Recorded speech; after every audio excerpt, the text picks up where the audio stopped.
à 17. On y va. Car je dépends de l'évangile, je ne puissance de Dieu, salut, pour moi, je suis premièrement Dieu.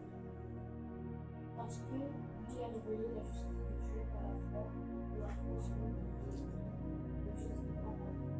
Donc Paul dit, je n'ai point honte de l'évangile, qui est l'auteur du livre des Hébreux, Romains 1, verset 16 à 17 qu'on vient de lire. Car je n'ai point honte de l'évangile, car c'est quoi? La puissance de Dieu. Pourquoi? Pour le salut de quiconque croit, du juif premièrement, puis du grec. Parce que Paul, dans son épître, est en train de parler du fait que tu sois juif, que tu sois gentil, donc non juif, tu es sous la condamnation du péché. Et par conséquent, tu dois recevoir l'évangile afin d'être sauvé. Donc du juif premièrement, puis du grec. Parce qu'en l'évangile est révélée la justice de Dieu. Et donc on a dit que la justice de Dieu se révèle dans l'évangile. Lorsque tu prêches l'évangile à quelqu'un, c'est de lui révéler la justice de Dieu. La justice, c'est le fait, c'est faire ce qui est juste, faire ce qui est droit, faire ce qui est convenable. Est-ce que vous comprenez ce que je suis en train de dire? J'ai dit que lorsqu'on est en hiver, par exemple, en période d'hiver, ce qui est juste de faire dans le domaine de l'habillement, c'est de s'habiller chaudement. Ce n'est pas de porter des débardeurs pour sortir, des sous-corps pour sortir. Non, il faut porter des habits qui peuvent te réchauffer. Une doudoune, un manteau, ce que tu veux, un pull, plusieurs pulls. Mais ce qui est convenable, ce qui est juste de faire, c'est de s'habiller de telle sorte que tu ne sois pas frappé par le froid. Parce que nous sommes en période d'hiver. Donc, je vais vous enseigner que ce qui est juste aux yeux de Dieu, ce n'est pas d'abord ta conduite. Ce ne sont pas d'abord tes œuvres. Ce qui est juste aux yeux de Dieu, c'est d'abord ta foi. Donc, quand Dieu dit que quelqu'un, cette personne est vraiment morale, ce n'est pas comme la société décrit cela. La société décrit un homme moral, une personne morale, lorsqu'elle regarde à ses actes, à ses actions, à ses œuvres. Ouais, toi, tu es bien moralement. Ouais, toi, tu es bien moralement. Mais Dieu lui regarde d'abord à ta foi que tu mets en lui. C'est pourquoi la Bible déclare qu'Abraham crut en Dieu et cela lui fait imputer à justice. Dieu l'a déclaré juste. Le mot imputer ici, c'est mettre sur le compte de. Je fais un transfert d'argent, je dis à Dean, voilà, je te transfère 10 000 € sur ton compte. Amen. Donc je lui ai imputé cela. Ah, Sylvie a déjà pris avant toi, je t'ai dit en même temps. Ah, je ne lui laisse pas passer ces gens de pétition, je le connais très bien. Vous comprenez? Donc lorsque Abraham a cru en la promesse que Dieu lui a faite, la promesse concernant son fils, la Bible déclare que Dieu a transféré sur son compte la justice. Tu es juste. C'est ce que je déclare juste aux yeux des hommes. Est-ce que vous comprenez ce que je dis? Donc c'est important de comprendre que d'abord ce que Dieu regarde, c'est ta foi. Ce ne sont pas d'abord tes œuvres. Et je vous ai enseigné que les œuvres ne produisent pas un chrétien. Si les œuvres produisaient un chrétien, on serait tous disqualifiés. Si ce n'est pas tes œuvres que l'on doit dire toi tu es chrétien ou toi tu n'es pas chrétien, on serait tous disqualifiés. Et comme la Bible est un livre honnête, je vous ai enseigné que tous les prophètes de l'Ancien Testament, tous les grands noms que vous connaissez dans l'Ancien Testament ont eu leur moment de faiblesse. Si c'est sur cette base, ils sont disqualifiés. Mais Dieu a regardé à quoi? À leur foi par rapport à la promesse qu'il leur a faite. Est-ce que vous comprenez? Donc quand tu dois déclarer quelqu'un juste, regarde d'abord à sa foi. Et comme toi, tu ne peux pas regarder à ce qui est dans son cœur, c'est Dieu qui le déclare juste, ce n'est pas toi. Est-ce que vous comprenez ce que je suis en train de dire? C'est pourquoi de savoir, est-ce que lui-là il sera sauvé? Est-ce que lui-là il ne sera pas sauvé? Ce n'est pas notre problème en quelque sorte. Parce qu'on va se tromper. Ou on peut se tromper. Et je vous enseigne ici que celui dont il est écrit fermement dans les Écritures, surtout dans les Évangiles, qu'il est allé au paradis, dont on est certain, c'est qui? C'est le brigand à la croix. Jésus lui a dit, aujourd'hui tu seras avec, aujourd'hui même, tu seras avec moi au paradis. Si l'Évangile n'avait pas parlé de ça, on ne saurait jamais qu'il y a eu un brigand à la croix qui est parti au paradis. C'est-à-dire que tous les hommes qui étaient autour de lui, de Jésus, autour de sa crucifixion qui regardaient cela, n'ont jamais su que le brigand est parti à la croix. Est-ce que vous comprenez? Parce qu'on appelle un brigand. Vous savez ce que c'est qu'un brigand? Sinon, en Côte d'Ivoire, on a connu des brigands. L'un des plus célèbres, il s'appelle John Pololo. Avant qu'on entende John Pololo, on fuit. Son nom seulement fait peur. Et j'expliquais à ma femme hier qu'il y avait un autre aussi, qui était dans le quartier. Qui était précisément dans le quartier de Eric, le mari de Dinela. Et il piquait les gens, il faisait peur aux gens. Il effrayait les gens. Si tu le rencontres dans un couloir, c'est fini pour toi. Mais aujourd'hui, il est devenu un grand serviteur de Dieu. Comment l'amour de Dieu est capable de transformer un cœur aussi dur, aussi brutal. Est-ce que vous comprenez ce que je suis en train de dire? Donc, Dieu lui regarde au cœur. Jésus a dit, aujourd'hui même, tu seras avec moi au paradis. C'est pourquoi on ne sait même pas, à 5 minutes de la fin de la vie de quelqu'un sur terre, on ne sait pas si cette personne a reçu la promesse de Dieu, a reçu Christ dans son cœur. C'est pourquoi quelqu'un a dit, on sera beaucoup surpris au paradis. Parce que souvent, il y a des gens, au lieu de se réjouir au paradis, au lieu de se réjouir quand ils seront là-bas, ils vont se poser, mais Seigneur, qu'est-ce que lui il fait ici? Qu'est-ce que lui il fait ici? Il m'a fait trop de mal là-bas. Qu'est-ce que lui il fait ici? Au lieu de se réjouir, la personne aussi va dire au Seigneur, mais Seigneur, toi, mais toi, qu'est-ce que toi tu fais ici? Qu'est-ce que nous faisons ici? On est là par la grâce de Dieu. Alléluia.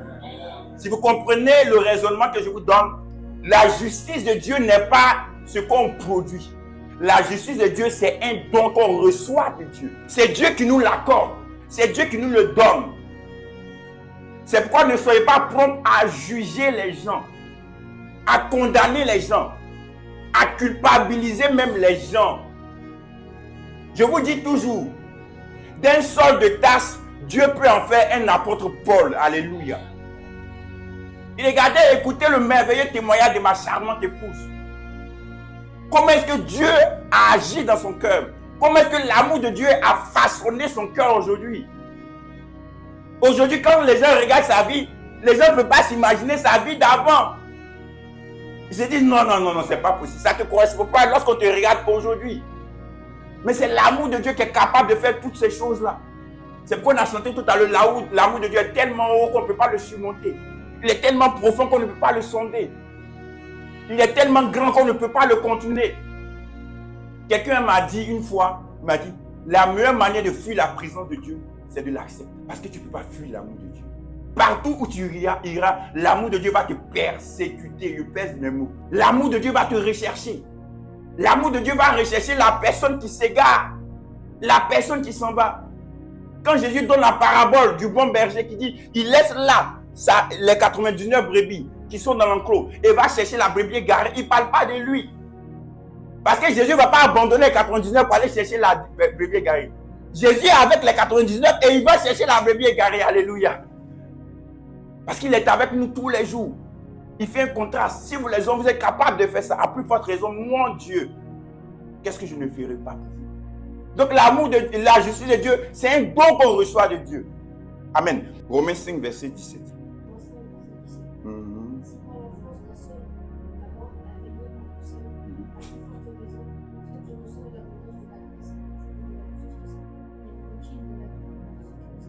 Alléluia. Ceux qui reçoivent l'abondance de la grâce. En grec, je vous traduis. Ce qui est le don de la justice. La justice, le don de la justice que tu reçois, c'est l'abondance de la grâce que Dieu manifeste à ton égard. C'est la même chose. La grâce et la justice sont pareilles. C'est parce que tu as cru en lui que Dieu te fait grâce. C'est parce que tu as cru en lui que Dieu te donne sa justice. Il te déclare juste. Il te déclare sans péché. Il ne voit pas en toi le péché. C'est pourquoi dans Hébreux 11, lorsque tu lis la vie des héros de la foi, tu es étonné de ce qu'on dit. Tu te demandes, est-ce que c'est la même personne que j'ai vue dans l'Ancien Testament? Vous voulez qu'on fasse un essai, un exemple? Hébreux chapitre 11. On va parler de Moïse. Prenons verset 24. Vas-y. C'est par la foi que Moïse, devenu grand, refusa d'être appelé fils de la fille de Pharaon. Il refusa d'être appelé fils de la fille de Pharaon. Tu as vu ça dans l'Ancien Testament? Non. Ok, on continue.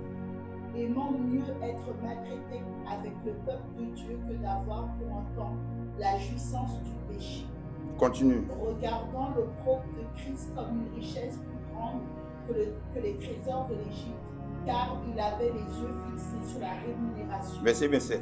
C'est par la foi qu'il quitta l'Égypte, sans être effrayé de la colère du roi, car il se montra ferme, comme voyant celui qui est invisible. Est-ce que c'est par la foi qu'il a fui l'Égypte, sans avoir peur? Non. Il a eu peur. En ivoirien, on dit il a fraya même. Mais on dit c'est par la foi qu'il n'a pas eu peur. C'est-à-dire, Le regard de Dieu sur toi est différent du regard des hommes. Les hommes voient que non, toi, tu es rempli de faiblesse. Toi, là, tu peux rien. Toi, là, tu es comme si tu es comme ça. Mais Dieu voit en toi un vaillant héros. Lorsque l'ange s'est révélé à Gédéon, l'ange est venu devant Gédéon et dit, l'Éternel est avec toi, vaillant héros. Gédéon même s'est réagi. Toi, je ne t'ai pas trompé. Quand tu me regardes, moi, je suis un héros, un vaillant héros. Mais regardez la révélation qui est dans la phrase de l'ange. L'ange n'a pas dit, Gédéon, tu es un vaillant héros. L'ange a dit d'abord, l'Éternel est avec toi. Ensuite, il a dit, vaillant héros. Si l'Éternel n'est pas avec toi, tu ne peux pas être un vaillant héros. C'est parce que Dieu est avec toi que tu es un vaillant héros.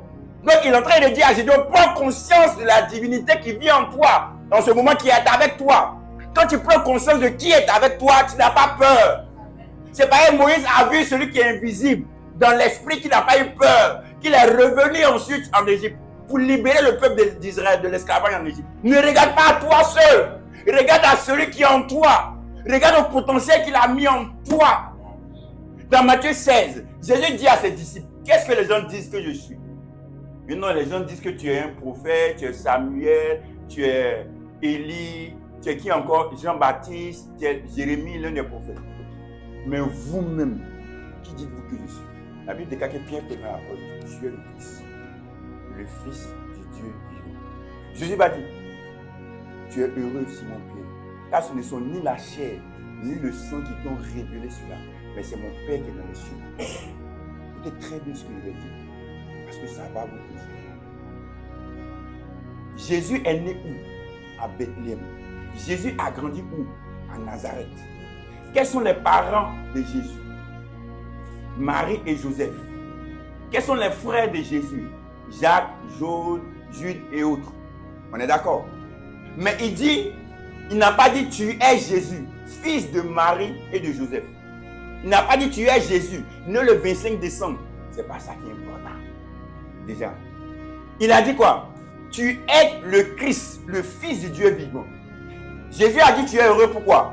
Parce que ce que Pierre a dit de lui, le physique ne le montrait pas. Son corps physique ne le montrait pas. Quand tu regardes Jésus physiquement, il n'est pas ce que Pierre a dit.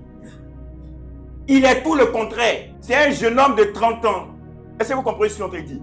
Mais il dit tu es le Christ. Tu es le oint, tu es le Messia. Tu es qui? Tu es le sauveur du monde. Tu es le Christ. Celui qu'on attendait depuis longtemps. Une chose que vous devez comprendre. Ne regardez jamais à votre physique. À votre apparence physique. Si vous regardez à votre apparence physique, vous allez toujours vous mépriser. Regardez, lorsque David est allé affronter Goliath, la Bible déclare que lorsque Goliath l'a vu, vous savez ce que Goliath a fait? Ou ce qu'il a dit? 1 Samuel, chapitre 17, verset 42.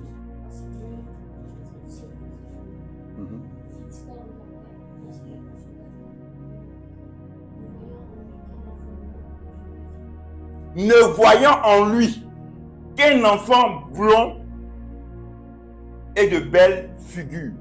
Il le méprisa, pourquoi? Parce qu'il a vu un enfant.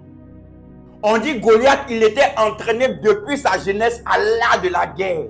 Il savait comment on fait le combat. Face par face. On vient de lire 1 Samuel 17, verset 42. Donc on dit, mais quand il a vu David, il a méprisé. C'était l'horreur de Goliath. Il a méprisé celui qui allait le tuer, celui qui allait le vaincre. Quand tu méprises quelqu'un, tu n'es pas sur tes gardes. Tu prends la chose à la légère. Est-ce que vous comprenez ce qu'on te dit? On dit qu'il a méprisé, pourquoi? Parce qu'il a regardé à l'apparence physique. Mais David n'a pas regardé à l'apparence physique. Il a dit quoi? L'Éternel est avec moi. Toi incirconcis, je vais te vaincre, je vais te tuer. Donc, lui, il a regardé à l'apparence physique de David. David, lui, a regardé à l'apparence spirituelle qui était en lui. Ce qui ne voyait pas, qui était invisible. Vous ne pouvez pas vous imaginer le potentiel énorme que vous avez chacun d'entre vous. Ne regardez jamais à votre apparence physique. Ne regardez jamais à votre background historique, je ne sais pas quoi, nom de famille, là où vous êtes né, là, votre background scolaire, votre parcours scolaire. Ne regardez jamais à ces choses-là. Sinon, vous allez vous-même vous défaire. Vous serez vous-même dans la défaite. Est-ce que vous comprenez ce que je dis? Ma femme est un niveau 3e. Moi, j'ai un niveau terminal. Je vous enseigne les Écritures, la parole de Dieu. Ma femme est niveau 3e. Elle a écrit un livre. Elle va dans les nations pour prêcher l'évangile et sa parole bouleverse les cœurs, transforme les mentalités. Chaque jour, les gens lui envoient des messages, des mails. Si tu regardes à son apparence physique seulement, à ce qu'elle a vécu comme parcours scolaire, tu vas la mépriser. Mais Dieu ne l'a pas méprisée parce que Dieu a vu en elle le potentiel qu'il a mis en elle. Dieu, quand il te regarde, il regarde le potentiel qu'il a mis en toi. La société, malheureusement, elle regarde à ce qu'elle voit, à ton apparence physique. Toi, tu n'es pas qualifié pour. Toi, tu n'es pas qualifié pour. La femme n'est pas qualifiée à prêcher. L'homme est qualifié à faire ceci. La femme n'est pas qualifiée à diriger. L'homme est qualifié à faire ceci. Mais Dieu lui, ne regarde pas cela. Dans les derniers temps, je répandrai de mon esprit sur toute chair. Vos fils et vos... Ah, il y a que les filles allaient parler plus fort. Vos fils et vos filles prophétiseront. Est-ce que vous comprenez ce que André dit?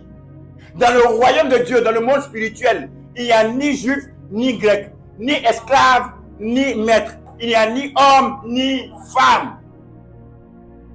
On a tous un potentiel que Dieu a mis en nous, dont le monde a besoin. Il faut juste avoir confiance en soi. Il faut tous juste marcher dans l'assurance. Lorsque, imaginez-vous David, il va affronter quelqu'un qui fait près de 3 mètres, qui est musclé de toutes parts. Lui, s'il n'a rien fait, s'il n'est pas parti à la salle de sport, c'est 1 heure par jour. C'est-à-dire tous les jours, toutes les heures, il est à la salle de sport Goliath. Quand tu le vois, il est effrayant, il est impressionnant. C'est pourquoi les gens qui étaient dans l'armée d'Israël, personne n'osait l'affronter. Parce qu'apparemment, tu ne pouvais pas le vaincre. Mais imaginez, vous pensez, raisonnez avec moi. Qu'est-ce qui s'est passé dans la tête de David lorsqu'il a vu Goliath? Il a dit, moi, je peux y aller. Est-ce que vous comprenez ce que je suis en train de dire? Qu'est-ce qui s'est passé dans la tête de David? Quand il a vu, non, moi, je vais y aller. Parce que je sais que je peux le vaincre. Même quand son frère, grand frère Eliab a entendu, il dit, mais toi, tu es trop orgueilleux, tu aimes trop ça.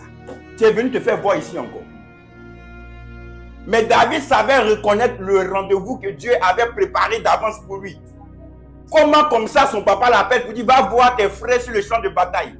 Comment comme ça il arrive et puis il trouve Goliath en train de lancer un défi au peuple d'Israël. Il dit, ma présence ici n'est pas un hasard. Ta présence dans ce monde n'est pas un hasard. Ta présence là où tu es n'est pas un hasard. Si Dieu a voulu que tu sois là-bas, c'est pour une raison bien précise. Ne te minimise pas, ne te méprise pas. Ne regarde pas l'apparence que tu as. Si Dieu t'envoie en France, si Dieu t'envoie en Côte d'Ivoire, si Dieu t'envoie au Bénin, ce n'est pas un hasard. C'est parce qu'il a un plan bien glorieux pour toi. Ne regarde pas tes manquements, ne regarde pas tes faiblesses. Regarde le potentiel que Dieu a mis en toi. Tu ne peux pas imaginer combien de fois ce potentiel-là peut faire des choses extraordinaires. Lorsque David a vaincu Goliath, sa réputation s'est répandue dans tout Israël. Il n'a pas cherché une réputation, mais la réputation l'a précédé. Lorsque mon frère Sylvain a écrit son livre, sa réputation l'a précédé. C'est comme ça que Dieu fonctionne. Quand on a dit à ma femme qu'elle va écrire un livre, elle dit, quoi, moi je vais écrire un livre avec le niveau que j'ai. Lorsqu'elle s'est disposée, elle s'est mise en connexion avec le divin, dit Amen. Et que le divin l'a rassurée. Elle est partie écrire un livre. Ce livre-là maintenant est vendu dans beaucoup de pays. Et les gens, lorsqu'ils lisent son témoignage, son livre, ils sont bouleversés par cela. Dis à celui qui est à côté de toi, tu n'imagines pas le potentiel que Dieu a mis en toi.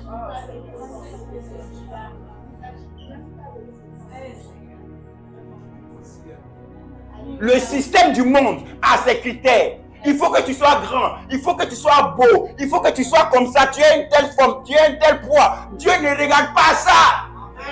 On dit David est un petit détail. C'est le petit détail qui a vécu le 3 mètres. Le gars de 3 mètres. Ne regarde pas ta taille, ne regarde pas ta forme. Ne vois pas cela comme un handicap. Vois cela comme une bénédiction de Dieu pour toi. C'est-à-dire, ne regarde pas ce que tu es physiquement pour dire non, à cause de ça, je ne peux pas faire ça. Non! Dieu ne fonctionne pas comme ça. Quand tu lis la Bible, tu vois que Dieu a pris tout type de personnes dans la Bible. Dieu a pris des gens aristocrates. Dieu a pris des gens qui étaient barbares, qui n'avaient aucune connaissance. Dieu a pris des gens qui sont grands de taille, des gens qui sont petits de taille. Des gens qui sont en forme, des gens qui sont minces. Dieu a pris toutes sortes de personnes. Parce que les hommes sont des créatures divines. Alléluia. Amen. Ne te méprise pas. Même si tu n'as pas la fluidité de parole, c'est pas grave. Dieu veut t'utiliser comme ça. Qui connaît le pasteur Joseph Prince? Joseph Prince a une église de 22 000 membres. Je répète, Joseph Prince a une église de 22 000 membres. Il fait 5 cultes par dimanche. Il a une chaîne de télévision qui se diffuse partout dans le monde. Écoutez bien ce que je suis en train de dire. Il a bâti son église dans son temple. Là. Il y a des supermarchés à l'intérieur. Il y a même une salle de cinéma. Il y a même une salle de spectacle où les gens du monde viennent louer. Mais quand Joseph Prince était à l'école, Joseph Prince était un bègue. Joseph Prince bégayait. Et les gens se moquaient de lui. Il dit particulièrement, il y avait un professeur qui se moquait de lui quand on devait faire la lecture. À toute la classe, le professeur faisait semblant pour dire Joseph Prince, il faut lire. Des années plus tard, ce professeur est venu dans l'église de Joseph Prince. Il a vu Joseph Prince prêcher. Et après, il a laissé un mot au service d'homme. C'est arrivé chez Joseph Prince. Il dit, ce que j'ai vu aujourd'hui, c'est un miracle de Dieu. Alléluia. Tu es un miracle de Dieu. Ne laisse aucun handicap t'empêcher de réaliser le plan de Dieu pour ta vie. Jamais. Tu ne sais pas combien de fois tu as de la valeur pour Dieu. C'est pourquoi j'ai dit que l'amour de Dieu, tu ne peux pas le contourner. Tu ne peux pas y échapper. Dieu te dira toujours, ma fille, je t'aime. Mon fils, je t'aime. Peu importe ce que la société dit de toi. Peu importe tes faiblesses. Je ne regarde pas ça. Parce que mon amour va au-delà de tes faiblesses. Alléluia. Dieu t'aime. Il t'aime trop. Quand je préparais le message, l'Esprit de Dieu m'a dit de vous dire cela. Il veut faire de grandes choses avec vous. Arrêtez de vous sous-estimer. Arrêtez de vous mésestimer. Arrêtez de vous mépriser. Vous avez de la valeur. Dieu vous considère. Même si la société ne vous considère pas. Même si vous déposez vos dossiers dans des sociétés qu'on ne vous prend pas. Ce n'est pas ça qui importe à Dieu. Dieu, lui, vous aime. Lorsque vous apportez votre CV à la société de Dieu, vous êtes toujours embauché. Amen. Dieu t'aime. Regardez ce qui s'est passé. Samson a vaincu 1000 Philistins avec quoi? Une mâchoire d'âne. J'ai aimé cette révélation du pasteur Joseph Prince. L'âne était vivant. Samson n'a pas utilisé l'âne. L'âne boitait. Samson n'a pas utilisé l'âne. L'âne était couché. Samson n'a pas utilisé l'âne.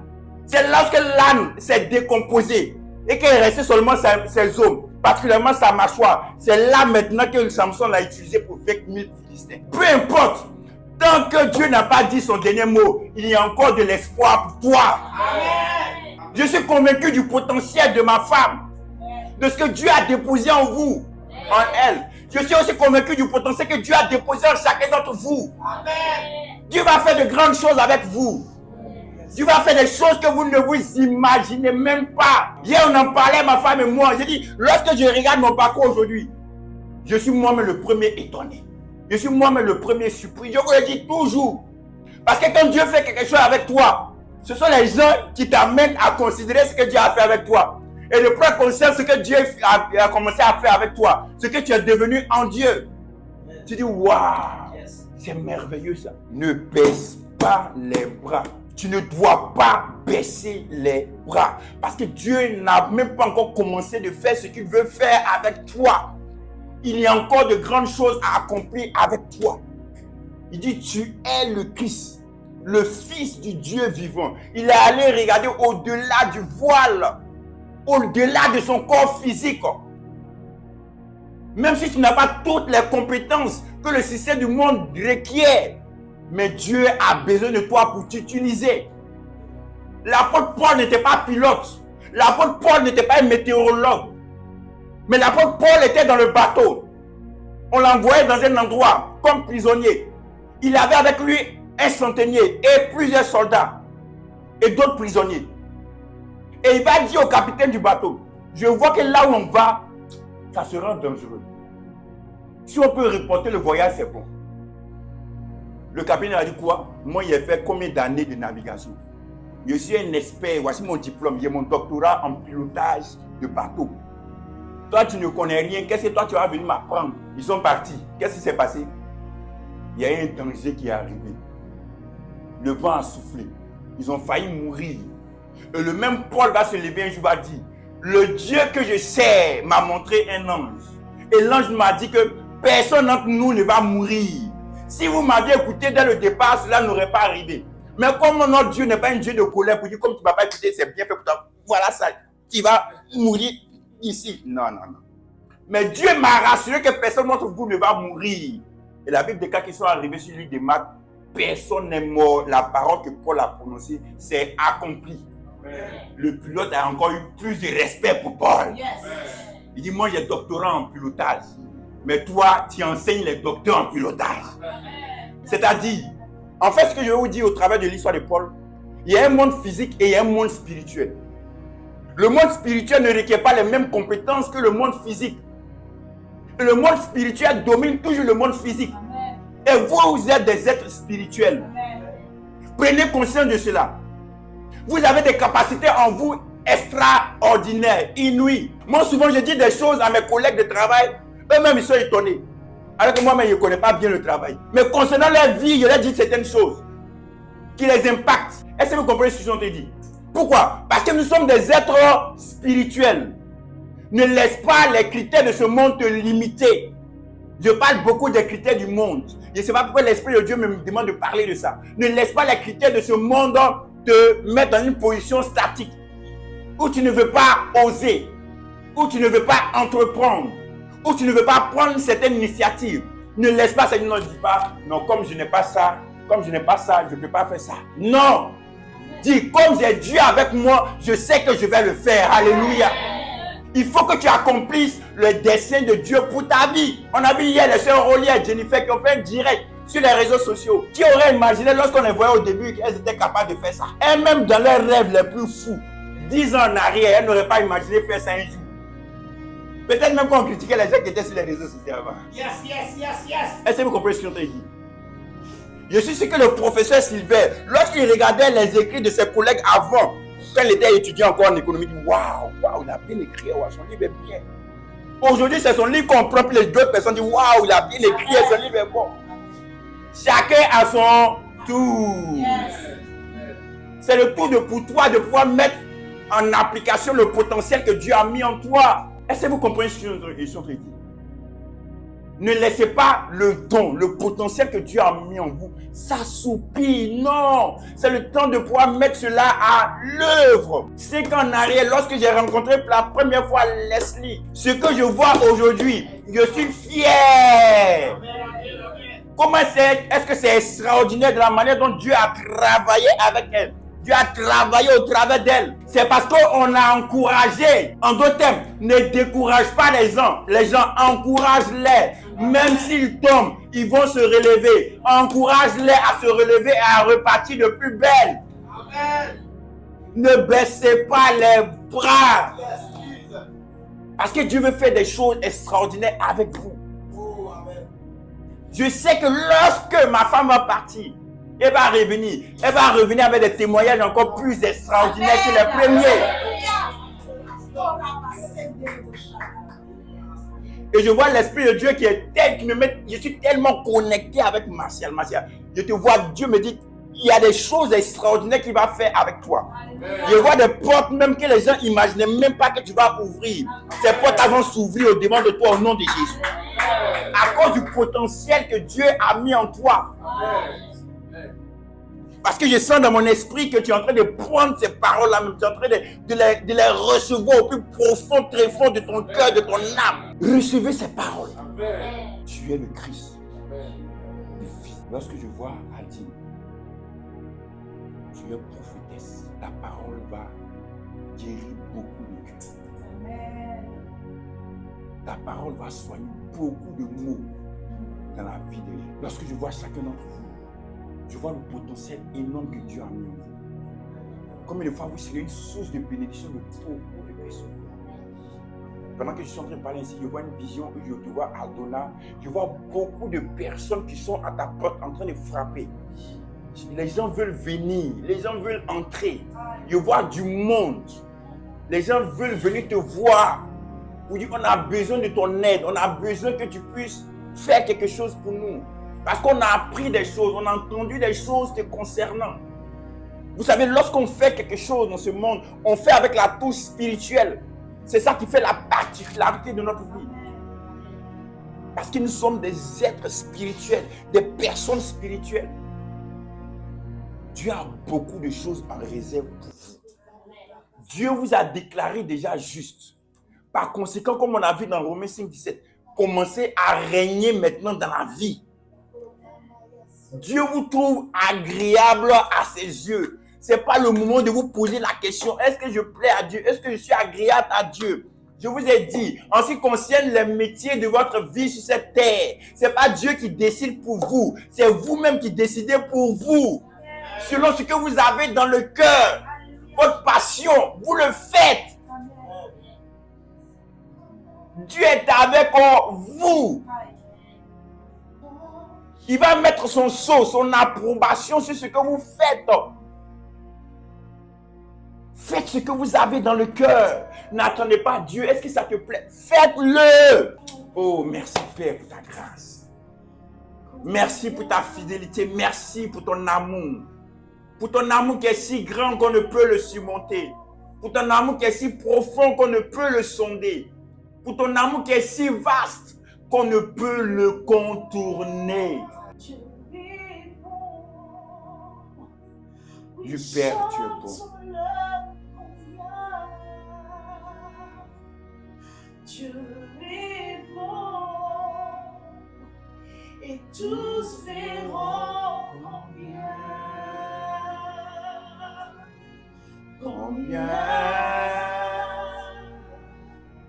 Dieu est bon,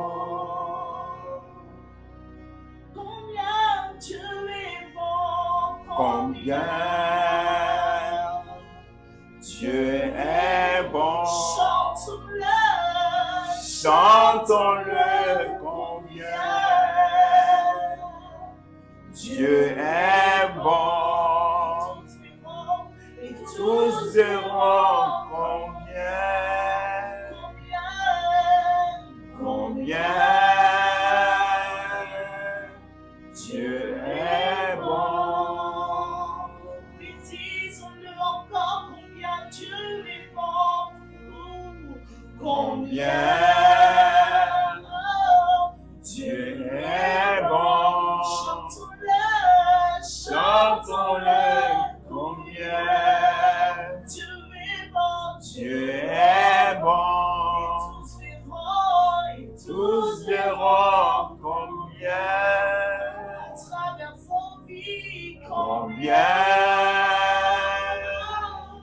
Dieu est grand.